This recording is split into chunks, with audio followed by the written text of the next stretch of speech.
Welcome to the Consulting Success Podcast with your host, Michael Sapersky, where we take you deep into the world of elite consultants. Hey, it's Michael Sapersky, and today I'm very excited to have Tony Signorelli joining us. Tony, welcome. Thank you very much, Michael. So, Tony, for those that aren't familiar with you and your work, explain what you do. So, Signorelli Consulting Group is a consulting organization mainly focused on sales enablement and marketing. We help our clients bring new-to-the-world products to market or existing products to new markets. And we've been doing this since 1995. Got into it through training, sales training work primarily, and then in the last about 15 years ago, really got into all of the process stuff, customer engagement, buying process research, understanding all of that, and then aligning the corporate systems or the sales and marketing systems to what those customer needs are. And so that's really been our primary business ever since. Right. Mm-hmm. Were you always interested in sales? I mean, take me back to before 95. Were you in a sales role as a youngster? Were you selling in some capacity as well, or kind of how did you get into sales? Yeah, so the sales part really was only of interest to me as an entrepreneur who has had many different businesses, actually, some along lines of doing my consulting business. Mm-hmm. But at the time, the way I actually got into it was started off as a technical writer, believe it or not, and I was doing technical writing for a couple of companies. They asked me to get involved. Actually, Medtronic was the main one at the time. And they asked me to get involved with writing their sales training. Mm-hmm. And I said, yeah, I think I can do that. It was a lot of technical sales training about their products and things. And then pretty much one thing led to another, and we were working on every product launch that Medtronic had for the next several years in their cardiac area, and training their sales organization, writing stuff throughout for all kinds of different instruments and things. And that was really how we got into it. And when we wrote good training materials, we realized that the only way you can actually do that, it's not about the information, it's about the application of the information in a sales situation. And so I and the other people in my company, we all became sort of students of the sales process, because depending on the company, they would be using different processes and therefore had different actual behavioral outcomes that had to be stimulated from the training experiences and training materials that we were putting together. So we were trying to enable specific behavior, which is what sales enablement really is. It's trying to enable salespeople to be able to do certain things so that they can, in fact, engage customers the way they ought to be engaged. Right. And before that, do you come from a corporate background, or you always doing businesses and then kind of decide to start a consulting business? No, again, my background is kind of unique in that way. I have never been an employee of anybody. I've always, I did some freelance writing. Then I had an out-of-print used bookstore. Then I had an organic farm, believe it or not. I was the poetry editor of a magazine. And then I started the technical writing. And so all of that led up. So it was not one of these linear things where I had all this background. Right. Really, the key for me, I think, was being creative and being curious. And those two things led me down the path of being, that's an interesting problem that they have now. And now this is a new one. And now this is a new one. And so that's kind of how but I did not start my business from having extensive background in one or two particular areas and therefore then becoming a consultant. I just started doing that from the content level up. And I will say this, years ago in particular, they had the old value pyramids on Miller Hyman, and some of the other sales methodologies had written these things about the value hierarchy. Mm-hmm. And we were very aware as we developed our business of trying to get up that hierarchy. And that's really and so we really kind of learned as we went, rather than bringing this extensive experience into it to start.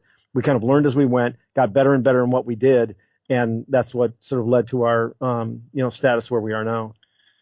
At what point did you know that you found, your calling, or if we call it just even from a professional perspective, to know that, okay, you were running a bookstore and an organic farm, and then you got into technical writing and then, sales training and workshops and all. Like, what made you, or do you remember, was there something specific that happened or a time where you said to yourself, I want to go all in now into building this sales and marketing kind of focused consultancy?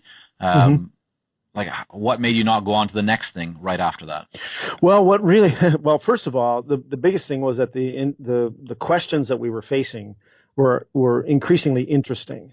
And for a curious mind like me, the reason why I would go on to something else is because I get bored. Right. And so I always had that curious thing going on. And so as we grew in our business and got bigger and different problems and different challenges, it stayed interesting and still does. I mean, today it's turning into more marketing automation stuff because that's where the new front edge is, right? But I do remember a moment, to answer your question more directly, where we were with a client. We had been asked to come in and build some sales training for them for a world training thing. They were bringing about 200 or 300 reps in from around the world in a software company. We were out in Silicon Valley, and we were trying to sort out all this stuff and doing some process mapping on the sales process with them in the room. But we were doing it as a way of trying to figure out, well, what is the project? We were actually in the pre-sale phase of this thing. And we got done with about a half a day of doing this, and I walked out with the two guys that were with me on the meeting. And I went, "You guys, what the hell? We should be getting paid for this. We're fixing their problem, and we're not even engaged yet. This is part of what we should be getting paid for." And I realized that's, so that was really kind of when we took the leap from really just being excellent training developers into we're really changing sales processes and helping people understand how they need to do it and based on where their customer needs are.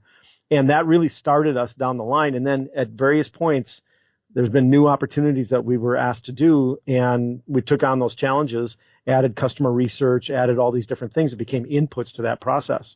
You mentioned, Tony, a moment ago that you were kind of looking at this, value pyramid and realized quite quickly that you need to go higher up, right? Work your way towards the top, and you kept focusing on getting better and better. Talk to me a little bit about what did that look like in terms of specific decisions that you made or specific steps that you took to get better and better. Well, one of the things that we did was, was really educating ourselves. Reading extensively all the new things that were coming out, whether it was online or the new books, and really learning what are all these new, the sales methodologies that are coming out. Where are they different and where are they not different? What's happening with customers?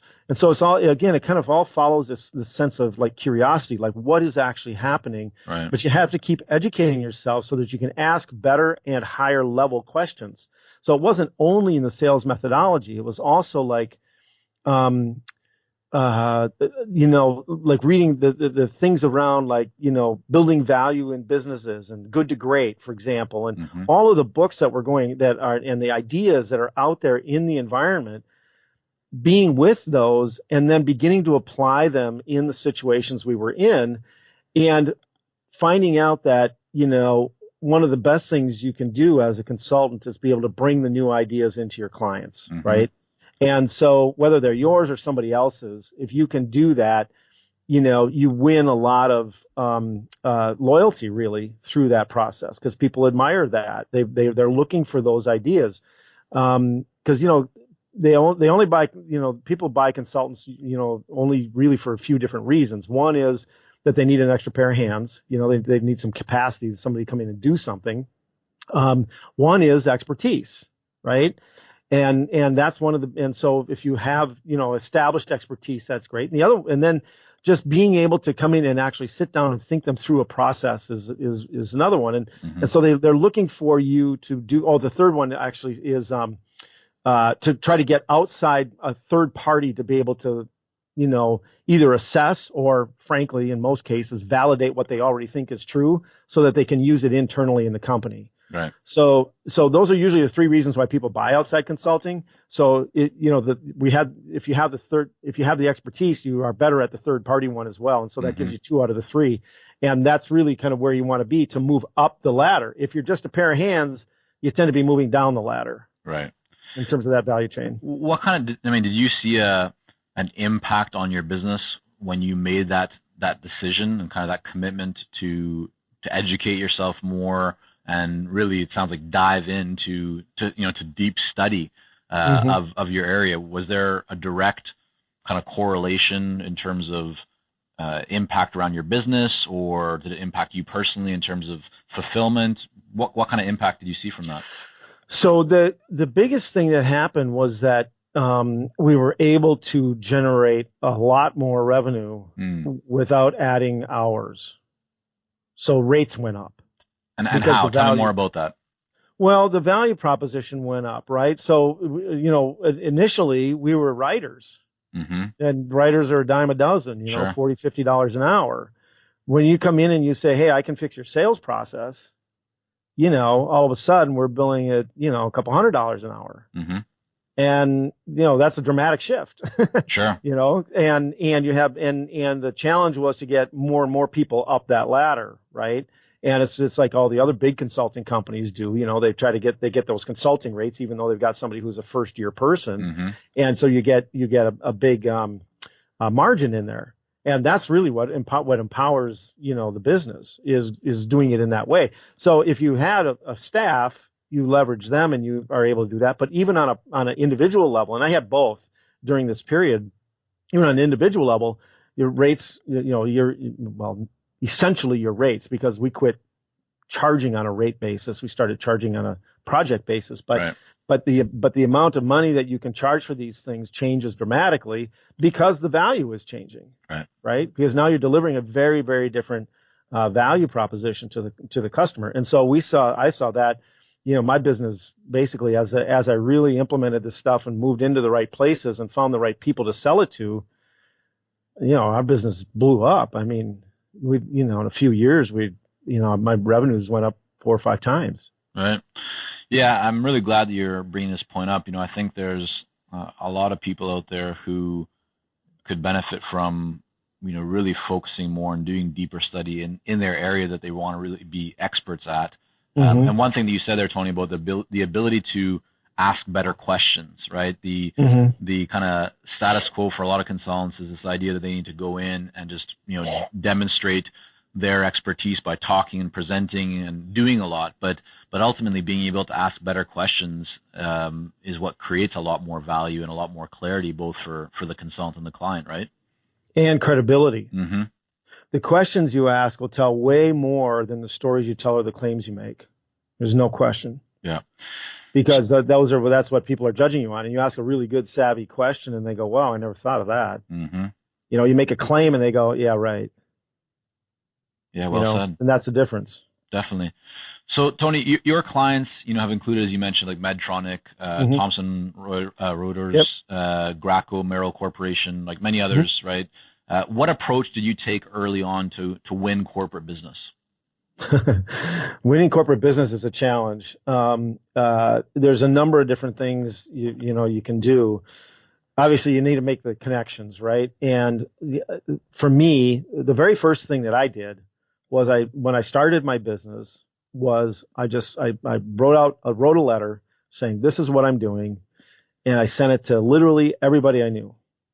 What do you mean? Okay. So like family, friends, or just in the business world? Everyone. Family, friends, business world, everybody. Okay. How many people do you think that went out to?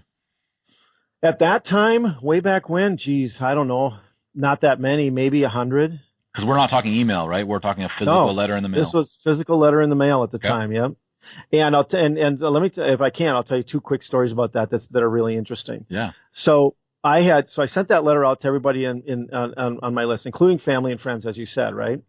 And one of the people who received that letter was my dad. My dad had a heart attack, and he had gotten a pacemaker put in by Medtronic, and it turned out that he had struck up a bit of a friendship with the guy next door to him, who was an engineer at Medtronic. And so one day after receiving this letter, he and his next door neighbor, Toby, were standing out on the driveway talking. My dad said, I got this letter from Tony, and he's doing this writing stuff, And let me show you this. And so he went and got it, showed it to Toby, and Toby said, I think I could probably help him. I think I know somebody who would be interested in talking to Tony. That's how I got my first project at Medtronic, and 3 years later, I was doing $2.5 million with them. Beautiful. That is just such a great example of the power of taking action, and kind of what I often talk about, this idea of like imperfect action, right? I mean, you got a letter out there. I mean, so many people might sit thinking about like some complex strategy or all these moving parts, but you got it out there, and now you got visible on the radar of people who may or may not have been ideal clients, but it was more than not doing anything. So that's your first story. What's the second one? That's a great story. So here's the second one. This was a person, and I've run some. For a while, I've run a couple of coaching sessions with some entrepreneur friends of mine to help them learn how to do this. And I told them the same thing. Write a letter, send it to everybody you know.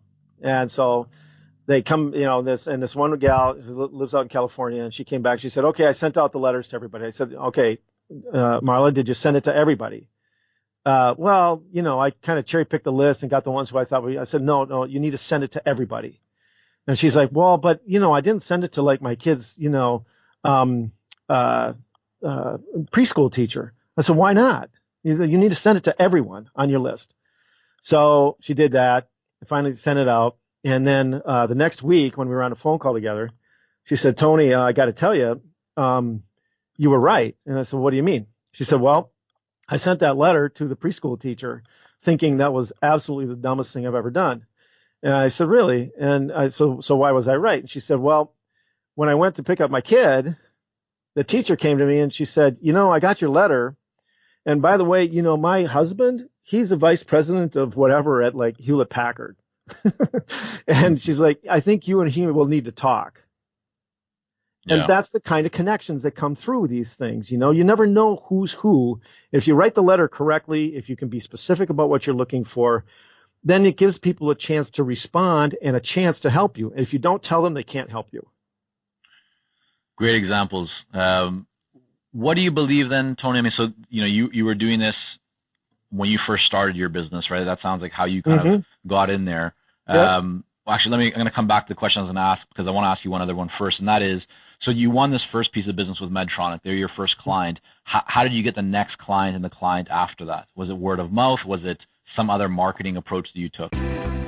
While we work with a lot of seasoned and experienced consultants here at Consulting Success, I'm often contacted by new early stage consultants. Invariably, the question I'm asked is, what are the steps I should take to become a successful consultant and grow my consulting business to my first 6 figures per year? Well, I'm excited to announce that we've opened the doors for our Momentum program. This is our most popular program for early stage consultants, and it has helped almost 1,000 consultants to start, run, and grow successful consulting businesses. It gives you the step-by-step plan to help you with your messaging, your fees, and pricing strategies, how to win more proposals, how to go to market more effectively, developing a marketing system to generate leads consistently, and so much more. And right now, until September the 19th, you can sign up for Momentum and get 50% off the regular price by going to consultingsuccess.com/audio. That's consultingsuccess.com/audio, AUDIO. Only 100 spots are available to join Momentum and get 50% off. This deal is only available until September the 19th or until all 100 spots are gone. We won't be opening up new spots in this program for several months, so don't wait. Go to consultingsuccess.com/audio. That's consultingsuccess.com/audio, AUDIO.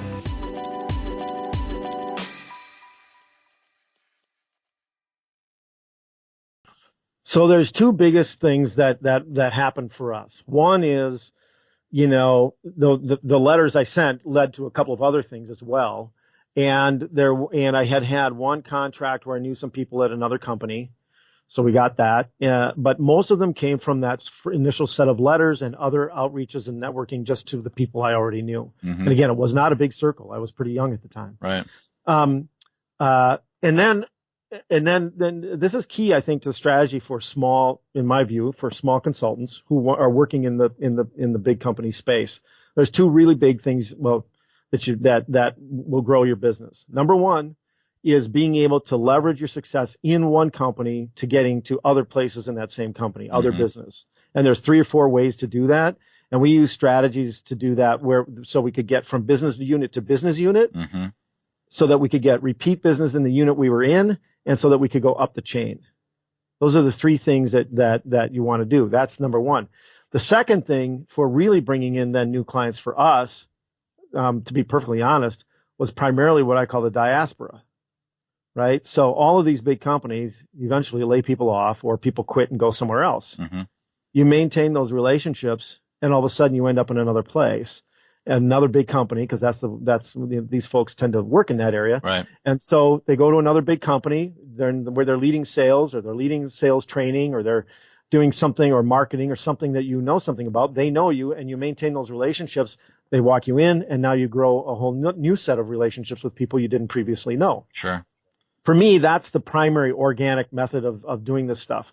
What I found is that if you need to really generate new leads, I think there was 2 ways that have worked to start to do that. One is the right trade shows and conferences, but mainly trade shows in your industry. And then the other one is it has been the rise of LinkedIn. I mean, when I started, I would have killed to be able to get the kinds of lists that I can get on LinkedIn of prospects, because you can do a search to find all the product managers and product leaders at Medtronic and get a list right then and there. Right. We couldn't do that in 1995. That was a $2,000 or $3,000 or $4,000 investment to get that list, and most of the time it was no good. Sure. So talk to me about because you can get that list, right? You can through LinkedIn. It's not hard to find those kinds of people, as you mentioned. Now, when you have it, what do you do with it? How do you connect? How do you reach out to those people to actually start a conversation? Well, there's a lot of different things. So one of the things that we've done is, we've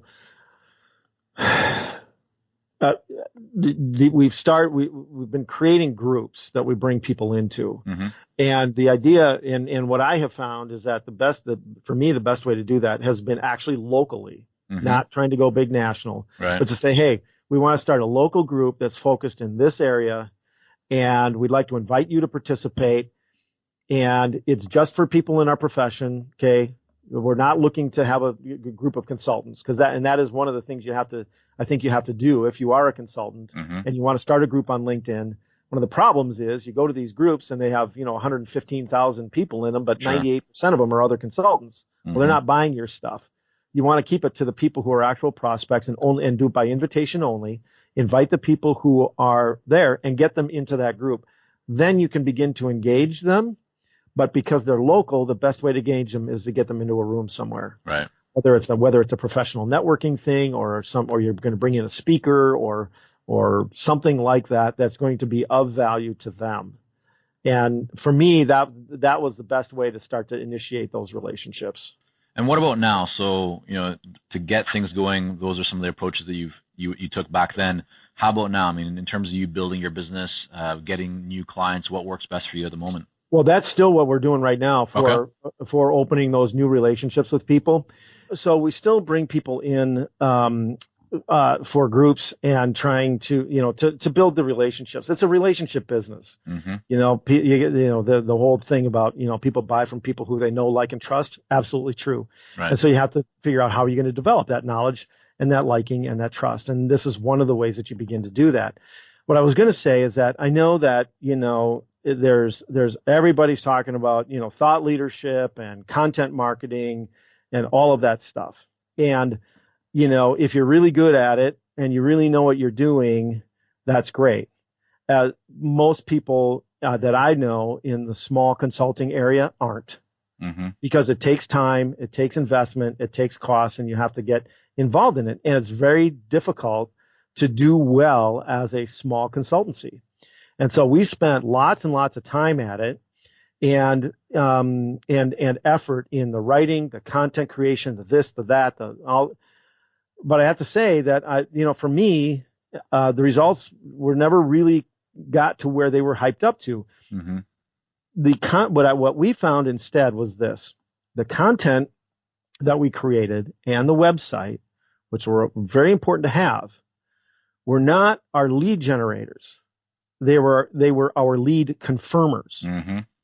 So that when we could get people into the room and we'd talk about something, they'd go back and they'd think, wow, that was interesting. I wonder what else they have. Or they'd go back and they'd say, hey, colleague number one, Right. I was at this thing. It was really interesting. You should check it out. And they'd give them the website, and then they'd go. So it was a different audience in that setting that we were setting all that up for. So that's how we actually have used our online presence for the most part, is to be targeting people who we know are being referred to us, Mm-hmm. rather than trying to use it as a, SEO and generate traffic and get all this stuff coming in. You got this big funnel, and they're going to all kind of funnel down. In the market that we work in with large companies, that I just found that's pretty much not how it works. So for you, the go-to approach has really been kind of tried and true over the years.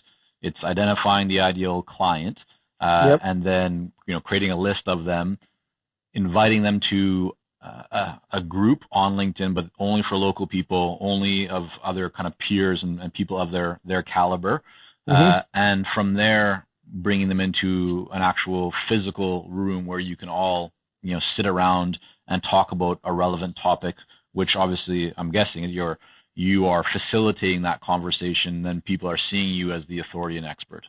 Yep. I mean, it sounds kind of old school, but in what I found is in the corporate market, for me, Mm-hmm. that's mostly what works. Right. I do think today, and I know that today, as the millennial market and population has grown, that dynamic is changing. Mm-hmm. And if you're a young consultant today, you're probably going to be listening to me going, man, he's an old fuddy-duddy or whatever. And I get that, because then you're in a position to be appealing to different kinds of decision makers. The decision makers I'm appealing to are not typically in that same group. Right. And so it really depends on who your market and who your decision makers really are. And that's ultimately what it comes down to. And so we've pursued ours. Mm-hmm. Anybody who's doing this needs to know who theirs are and pursue them in the right way. Tony, if there's one or two keys to getting people to come to that room, right, or to join the group and to really engage them, what would they be? I mean, what ultimately gets people to come to the event? Well, or do you find it very easy? Is it you just invite them and they tend to show up, or is there a lot of follow-up required, or is there a certain kind of message that is critical to be in there? Yeah, it depends on where you are in it, right? So the first times it's a lot of work. Mm-hmm. You want to call people, you want to email them, you want to LinkedIn message them, whatever it takes. Right. It takes some personal, individual work to get people there until your meeting has a reputation, right? Mm-hmm. If you're doing it once a month or something, and then people start to word of mouth it, and they start to talk about it and all of that kind of thing, and share it with others, and everything else. But one of the things that's really interesting as a dynamic, I'll just share this with you real quick, and why I think these meetings are actually better and more important today than people think. Some of the research that we've done over the years across almost every industry I've ever done in terms of customer buying processes is that, in the old days, when people were trying to figure out, well, who should I consult with? Who should I find out about something from? Mm-hmm.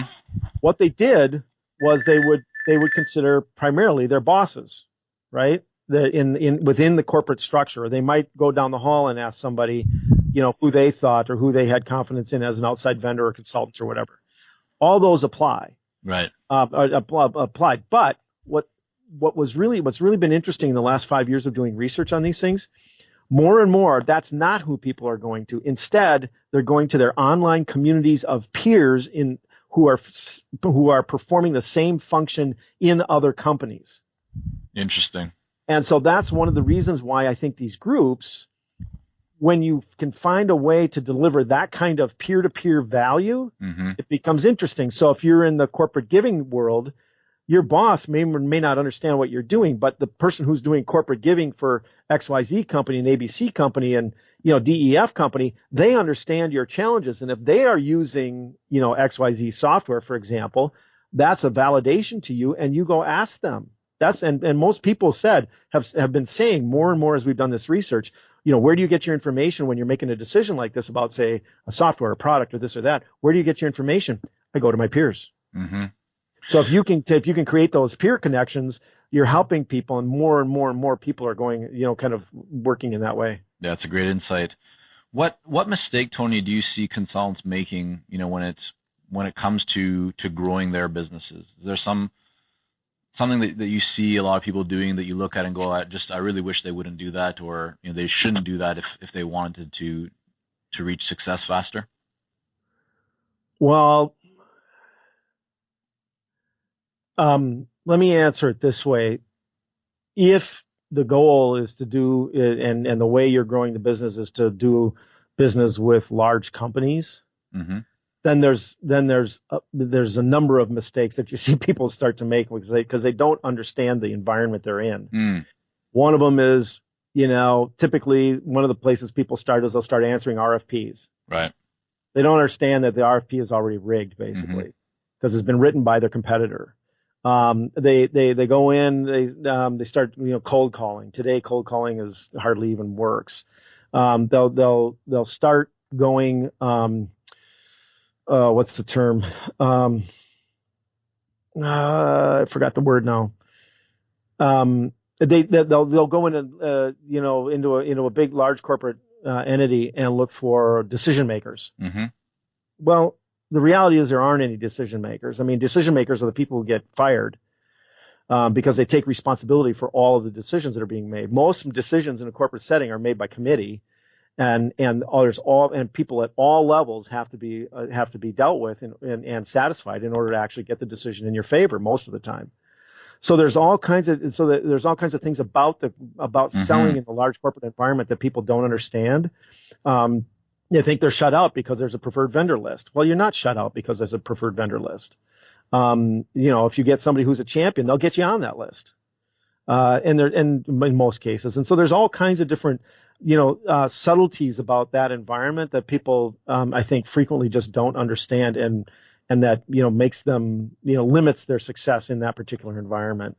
So that's probably be the biggest one, is understanding it. Yeah, those are great. You mentioned about that there is no decision maker, right? That most decisions within large corporates are done by committee. So if there aren't decision makers in your experience, or if things have been shifting, how do you then know who to approach? Like in your case, when you are creating that list of people to target and to invite to these groups or events, who do you target, or how do you decide the right person within the organization? Well, there's going to be a champion, right? And it's going to be the person who has the most interest in what your solution is. Mm. And so, and who's going to have the most at stake with it, So like for us, it was mostly the person who's in charge of a new product launch, right? And so that person, was basically measured on whether or not that product succeeds in the market. Right. And so we could have a really interesting, good conversation with them about that. But if you think that because I've got that person on board and they say, yeah, I'd like to do this with you, that you're done selling, that's where the mistake is. Mm. Because, I'll show, if I can, I'll show you with just another little story about this. So one time at one of my clients, I was in with the senior vice president of marketing in one of their business units, and they had all kinds of problems, and I had made 3 proposals, and I made the mistake thinking he was a decision maker. I said, this is great, he's the guy, right? Mm-hmm. And he told me to go home and write some proposals, and I did that. I went back in to present the proposals. What I didn't know was when I went back in to sit with the proposals, he had also invited one of his underlings to come in, who I had not talked with before about this. Mm-hmm. And so I said, oh, okay, well, he's here. So now I sat down and I went, here's the proposals. I was going through it, and as I'm talking with this guy, the senior vice president, he's giving me all the buying signals. He's nodding his head. He's like, yeah, when do you think we can get this started? He's all those right things. And I'm thinking, good, this is great. We're going to get this done. And then as we got kind of close to the end, he turns to the underling and he says, what do you think? And the underling says, I'm really not sure we need this. And that was the end of the sale. Mm. And we never did get the sale.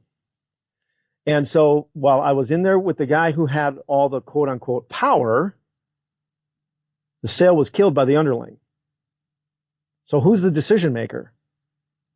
You see what I mean? Yeah. My mistake was that I didn't uncover, ask the question from the guy, who else will be involved with this project, who else needs to think about this, and who else should be at the table. And so I had not gone out and done the work to work with the underling to get him on board with me. Right. That's what I mean by selling by committee, right? They decide by committee. And everybody, typically, almost everybody at the table has veto power, but almost no one has the willingness to say yes. By alone, I mean. Right. No, I think it's a great example. Yeah. So that's kind of what I mean by that. Yeah, and see that consistent with a lot of clients and who are working in the corporate setting as well. That definitely that is the direction and happening much more often. Really important to ask that question to find out who else is involved in that decision-making process, and then getting their voice to be heard before spending time on the proposal. And I think that story illustrates it very well. So thanks for sharing that, Tony. Sure.